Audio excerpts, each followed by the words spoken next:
After being betrayed, poor wife, left with her son. Years later, the millionaire regretted it forever. They say time heals all wounds, but some scars never fade, especially the ones left by betrayal. Years ago, Clara Hathaway was a woman in love, swept into a world of wealth and privilege she never imagined. But in that world, she was never truly welcome. Humiliated, abandoned, and left to fend for herself while carrying a child, she walked away, determined to build a life on her own. Now, years later, the man who once cast her aside, the millionaire who had everything but valued nothing, is about to learn a painful lesson. Because fate has a way of turning tables, and when he finally comes face to face with the woman he wronged and the son he never knew, he realizes the greatest regret of his life wasn't losing his fortune. It was losing them. But is redemption possible? Or are some betrayals too deep to forgive? Stay with me as we uncover a story of love, loss, and a reckoning that will leave you speechless.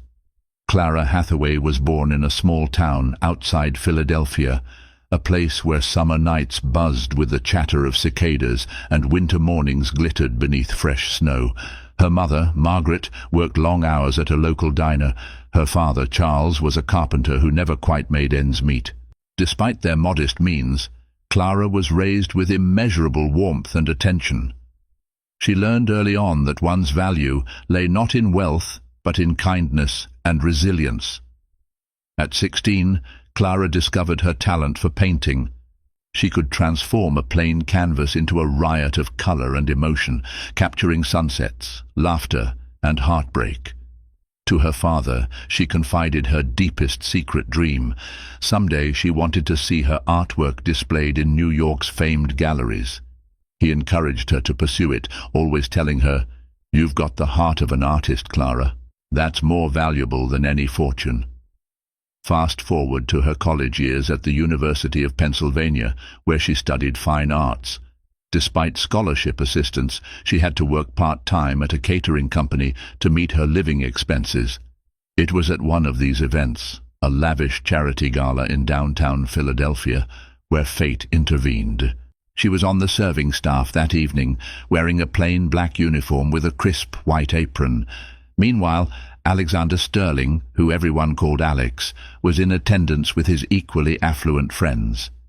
He was a young entrepreneur from a rich Boston family, heir to the Sterling Industries empire. With sleek, dark hair and a confident smile, he carried an aura of effortless aristocracy. At that time he was 28, fresh from a triumphant business venture that netted him millions overnight. Alex was bored by the typical crowds at these high society events. Then his gaze landed on Clara, who was quietly serving champagne. Something about her delicate poise, the way she seemed comfortable in her own skin, even while hustling with a tray of glasses, captured his attention. She wasn't trying to impress anyone. She was doing her job, eyes shimmering with an unspoken dream. That night, he didn't immediately speak to her, but he remembered her face. An unexpected pang of curiosity gnawed at him. Days later, as if orchestrated by destiny, they crossed paths in the university courtyard. Clara, carrying art supplies, collided with him by accident. Charcoal sketches went flying into the wind. Alex knelt to help her gather them, and that fleeting moment crystallized something. A warmth in Clara's eyes contrasted sharply with the circle of opulence he was accustomed to. A conversation sparked, kindled by genuine interest. Their connection felt natural, like two pieces of a puzzle. Not long after, Alex asked her out for coffee. Clara, initially hesitant, finally agreed. Thus began a whirlwind romance that no one could have predicted, the up-and-coming millionaire and the down-to-earth artist. Their early relationship was woven with stolen kisses between classes, late-night walks by the Squealkill River, and confessions about their dreams for the future. She taught him how to see beauty in small things, while he introduced her to a world of infinite possibility and, admittedly, infinite temptations. In the eyes of the world, they were an odd pair, but in each other's eyes they found a perfect fit. Neither could foresee the heartbreak and public humiliations that would come. Not in those early days when love seemed invincible beneath the star-swept sky. A year into their relationship, Clara began to see small fissures in Alex's otherwise flawless facade. While he showered her with gifts, a silver bracelet for her birthday, tickets to exclusive art shows, romantic weekend getaways, there was a guarded intensity lurking beneath his charm. He was fiercely ambitious, constantly surrounded by wealthy friends and business associates who had grown up in the same privileged circles. Clara found herself struggling to keep her footing in that environment. She was a self-made spirit, used to living frugally and working 2 part-time jobs. The ostentatious parties, the designer clothes, and the expensive champagne often felt alien. She tried her best to adapt because she loved Alex, and at times she couldn't help but feel like she was living in a dream, her new life a stark contrast to the diner in her hometown. However, she noticed that whenever Alex introduced her to his associates, an undercurrent of skepticism floated in the air. His friend group included names like Gregory "Greg" Ridley, the heir to a real estate empire, and Sabrina Marchant, a glamorous investor known for her strategic mind and predatory flair in business deals. They would smile politely at Clara, but she sensed their silent judgment. "She's not one of us." It didn't help that Clara was fiercely independent and unwilling to let Alex pay her bills. When he insisted on buying her a brand new BMW for her 21st birthday, she politely declined. "I can't let you do that," she said softly, hoping to appease his pride. "I can't even afford the insurance." The tension spilled over during an after-party at Alex's penthouse suite in New York. Clara witnessed Alex stress out over the slightest thing, like if a waiter brought the wrong brand of sparkling water. She also overheard him on a heated phone call with an investor, using cutting words that alarmed her. She approached him afterward, concern etched on her face. "Are you okay?" He brushed her off with a forced smile. "Just business. You wouldn't understand." That one line stung. You wouldn't understand. It implied an intellectual or experiential gulf that set them apart. She swallowed her hurt, attributing his brusqueness to business pressure. But the cracks had begun, hairline fractures in a seemingly robust relationship. In a quieter moment, Alex confessed his frustration about his father's looming presence. "I have to prove myself, Clara," he said. "My father thinks I'm just coasting on the sterling name." This vulnerability opened a window into his insecurities. Suddenly Clara understood. Alex's arrogance was partly armor to hide a fear of not being good enough. She tried to reassure him, saying, "You're talented, Alex. You have everything you need to succeed on your own." But sometimes no amount of reassurance can fill the void of self-doubt. Life went on, with fleeting moments of joy overshadowing the creeping sense of disconnection. Clara painted, Alex hustled for bigger deals. They still found comfort in each other's arms at night, but beneath the surface, the first cracks in their gilded life were forming. Neither realized how deep those fissures would soon become. By the time Clara graduated, their relationship had evolved into an engagement. Alex proposed in the courtyard where they first met, presenting a stunning ring that glistened in the afternoon sun. Tears of happiness spilled down Clara's cheeks as she said yes. She thought it was the happiest day of her life, a promise that their love would weather any storms. They scheduled a wedding for the following spring at a luxurious vineyard estate owned by Alex's acquaintance, Sabrina Marchant. It was to be a grand ceremony with hundreds of guests, business moguls, celebrities, and politicians. Word traveled in social circles. The young sterling scion was marrying an art school graduate of humble background. In the months leading up to the wedding, Clara frequently felt like a fish out of water. Under the guise of offering help, Sabrina took it upon herself to criticize nearly every choice Clara made for the wedding. "Darling, that color is too pastel," she would say, or "those centerpieces look cheap."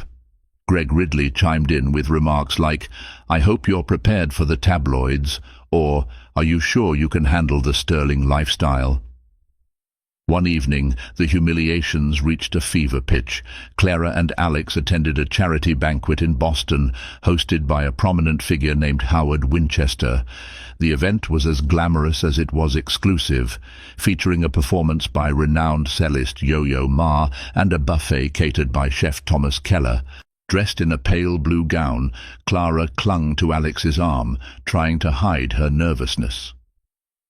During dinner, an influential gallery owner named Meredith Walton approached their table. Clara had spent months yearning to meet someone like Meredith, hoping to secure a chance to showcase her art. Sensing an opportunity, Clara politely introduced herself, heart pounding. But before she could finish her sentence, Sabrina slid into the conversation, overshadowing Clara with boastful chatter. "Oh, Clara's art is nice," Sabrina said, her tone dripping with condescension. "She's got a lovely hobby, but her real focus, of course, is preparing for her new life as Mrs. Sterling." Laughter rippled around the table, though some guests shifted uncomfortably in their seats. Clara's cheeks burned. She looked to Alex, hoping he would speak up, yet he remained silent, offering her a tight smile that seemed to say, "Let it go." Later, when Clara asked him why he hadn't defended her passion, he shrugged. "They didn't mean any harm. You can't be so sensitive." Hurt swirled in her chest. She felt minimized, cast aside as a mere accessory.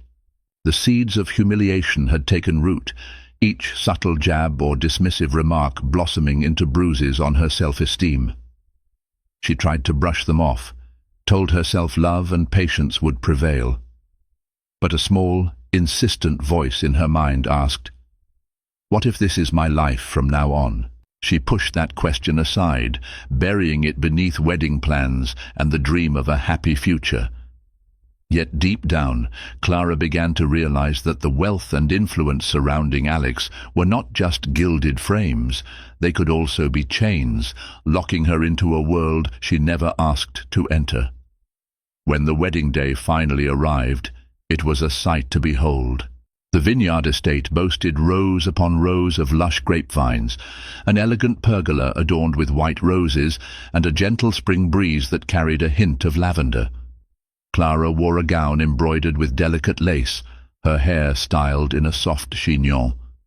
Alex, in a tailored black tuxedo, looked every bit the dashing groom. From the outside, everything was perfect. Their vows, exchanged under a bright sky, brought tears to many eyes. Clara felt a wave of love and hope, as if the humiliations and judgments of the past months had dissolved under the promise of a new beginning. Alex squeezed her hands and whispered, "I love you." In that moment, she believed him wholeheartedly, but the reception that followed signaled the turning point. The exuberant celebrations included a cocktail hour, a 3-course dinner, and a band playing jazz standards. Among the well-wishers were many from the highest rungs of society, yet overshadowing the joy was a sense of competition and scrutiny. Every table buzzed with rumors about business deals, about who wore what designer label, about who was next in line for a board position. Clara felt more like a hostess to the wealthy crowd than a bride meant to be celebrated. Late into the evening, Alex's father, Lawrence Sterling, made a speech. He was a towering figure in a midnight blue suit, his hair silvered with age. Clearing his throat, he raised a glass. "A toast to my son and his lovely bride," he began, maintaining the veneer of paternal warmth. He extolled Alex's business achievements, commending the young man's instincts and cunning. Then he added, almost as an afterthought,